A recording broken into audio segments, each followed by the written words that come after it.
बिस्मिल्लाहिर्रहमानिर्रहीम। आज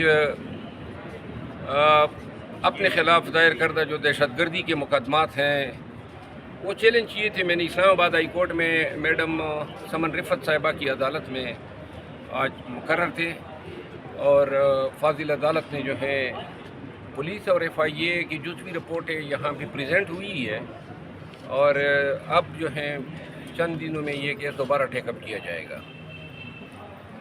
आजकल दहशतगर्दी की अदालतों में दहशतगर्द नहीं पाए जाते हैं, हम पाए जाते हैं, क्योंकि दहशतगर्द जो हैं वो खुलेआम फिर रहे हैं, दहशतगर्दियाँ कर रहे हैं और जिनको पकड़ना था उनको छोड़ के सारे रियासती इदारे जो हैं पाकिस्तान तहरीक इंसाफ के वर्कर्स, लीडर्स, हमायदीन, ख़वातीन इनके पीछे लगे हैं। आप देख रहे हैं आज भी हमारे कम व बेश कोई 1000 से ज़्यादा वर्कर्स के केसेस जो हैं वो ATC 1 में लगे हुए हैं और ज़ुल्म की हद ये कर देते हैं कि एक केस में जो वर्कर एक थाने में मिसाल के तौर पे संजानी थाने के FIR में गिरफ़्तार हैं तो उसी रोज़ उनको सुंबल थाने के FIR में मुलव्वस करने के लिए दरख्वास्त दे देते हैं अदालत को कि जी अब वहाँ पे इनकी शनाख्त परेड करानी है।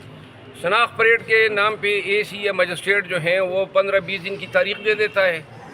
फिर जब वहाँ से ये प्रोसेस मुकम्मल होता है और ज़मानत होती है तो फिर दरख्वास्त देते हैं कि अब जी कोएसार के थाने में उनकी शनाख्त परेड करानी है। तो यही काम इन्होंने रेस्क्यू 1122 के एहलकारों के साथ किया। अपनी गाड़ी पे पुलिस ने गोलियां मार दी और कहा जी कि ये भागना चाहते थे। सरकारी मुलाजिमीन हैं और आए थे फर्स्ट एड देने के लिए ज़ख्मियों को, ये कहाँ भागते? अक्लमंदी हैं ये कि ये पुलिस पे हमलावर होते और फिर पुलिस जो है हमेशा मोजज़ाना तौर पे बच जाती है। गाड़ी को गोलियां लग गई। तो लिहाजा इस्लामाबाद पुलिस की ये जो करतूत हैं, ये जो हथकंडे हैं, ये इंसानियत के ख़िलाफ़ हैं और ये लोग छूट तो जाएंगे लेकिन जो तज़लील हो रही है ये 2-2, 3-3 माह अपने बच्चों से दूर 1122 के जो अलकार हैं वो बेचारे अभी तक अपने वर्दियों में हैं। तो हवालातों में एक थाने से दूसरे थाने इनके साथ क्या कुछ न हुआ होगा। फिर हमारे MPs जो हैं जिनकी बेलें हो गई उनको भी फिर नए मुकदमे में मुलव्वस कर दिया, अनवर ज़ैब खान को, मलक लियाकत को और दीगरान को। ये सब आप देख रहे हैं ममलकत खुदादाद पाकिस्तान में हो रहा है। आईनी तरमीम के बाद हमारे मायनाज कबूतरबाज तो चले गए इंग्लैंड और जब काजी फ़ाइज़ ईसा चीफ जस्टिस बने तो वो तशरीफ़ ले आए। ये इत्तेफाक नहीं हो सकता है और जो ही फ़ाइज़ ईसा साहब जो हैं उसका बोरिया बिस्तर गोल हुआ तो हज़रत भी फ़ाइज़ ईसा के साथ ही रवाना हो गए। इसका मतलब ये है कि नवाज़ शरीफ का मौजूदा अब अदालती निज़ाम पे एतमाद नहीं रहा, जो एतमाद उनका काजी फ़ाइज़ ईसा की सुप्रीम कोर्ट पे था। और ये खुशाइंद हैं कि नए चीफ जस्टिस साहब ने जो कॉन्स्टिट्यूशनल जो केसेस की बेंचेस की कमेटी में सीनियरिटी के असूल को मलूद ख़ातिर रखा है। ये तासुर कतई गलत हैं कि पाकिस्तान तहरीक इंसाफ जो हैं वो नए चीफ जस्टिस साहब की मुखालिफ हैं। कोई हमारा इख्तलाफ ज़ाती और न कभी हमने उनके फ़ैसलों में अनाद या तासुब देखा है, ख़ुसूसन PTI के फ़ैसलों के हवाले से। ये उम्मीद हमारी ज़रूर है कि उनके पेशरों के दौर में पाकिस्तान तहरीक इंसाफ के साथ सुप्रीम कोर्ट में सौतेली माँ का बर्ताव रवा रखा गया, बल्कि काजी फ़ाइज़ ईसा का बेंच जो था या वो उसकी ज़ात वो एक प्रोसिक्यूटर का किरदार अदा कर रही थी। हमसे निशान छीनना हो या बुनियादी इंसानी हकूक़ की खिलाफ वर्जी का केस था या अगवा बराए बयान जो थे या उम्मीदवारों से जो छीना झपटी होती थी कागजात की, ये सारे केसेस उनकी अदालत में लगे थे। हमारे वकला की तौहीन करते थे, तज़हीक करते थे और ख़ान के वो ज़ाती दुश्मन बने हुए थे।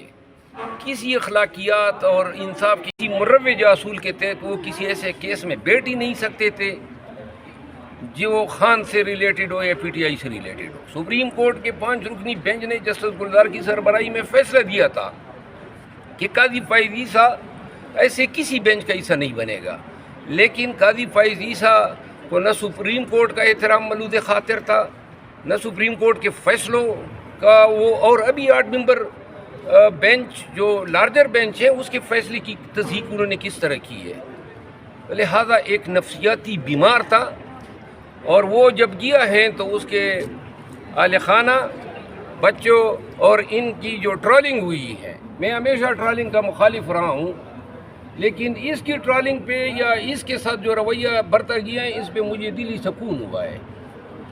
تمام مناصب پہ بیٹھنے والے لوگ یہ سن لیں کہ ایک دن آپ لوگوں نے یہ روز بھی دیکھنا ہے جب پبلک میں آپ نے جانا ہے اور پبلک نے آپ کو آپ کے کردار کا آئینہ دکھانا ہے۔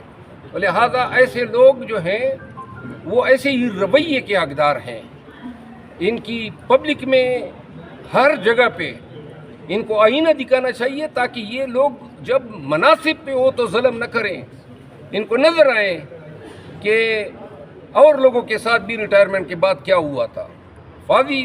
قاضی فائز عیسیٰ کے میں نے پی ایم ایل این کیا تھا، تارڑ صاحب کے خلاف کچھ لوگوں نے اس کی ٹرولنگ کی تھی، میں نے اس کی مذمت کی تھی، لیکن قاضی فائز عیسیٰ وہ شخص جو منصب کی منصب پہ براجمان تھا، اور اس نے جو انصاف کا ریپ کیا جس انداز میں اس نے بنیادی حقوق، انسانی حقوق اور پاکستان کی عدالتی تاریخ پہ جو اس نے تعزیانے جو ہیں لگائے ہیں، جو سپریم کورٹ کی طاقت کو توڑا ہے، سپریم کورٹ کو انتظامیہ کا باجگزار بنانے کی کوشش کی ہے، اس کے یہ تمام سیاہ کرتوت جو ہیں وہ اس کو اس کا حقدار بناتی ہیں کہ یہ جدھر بھی جائیں اور عوام پاکستان کا ان کا سامنا ہو تو اس کے منہ پہ کالک ملی جائے۔ اچھا مروت صاحب، نواز شریف چلے گئے ہیں، قاضی چلے گئے ہیں، اب عمران خان کب تک باہر آ جائیں گے؟ کیا توقعات ہیں آپ کو؟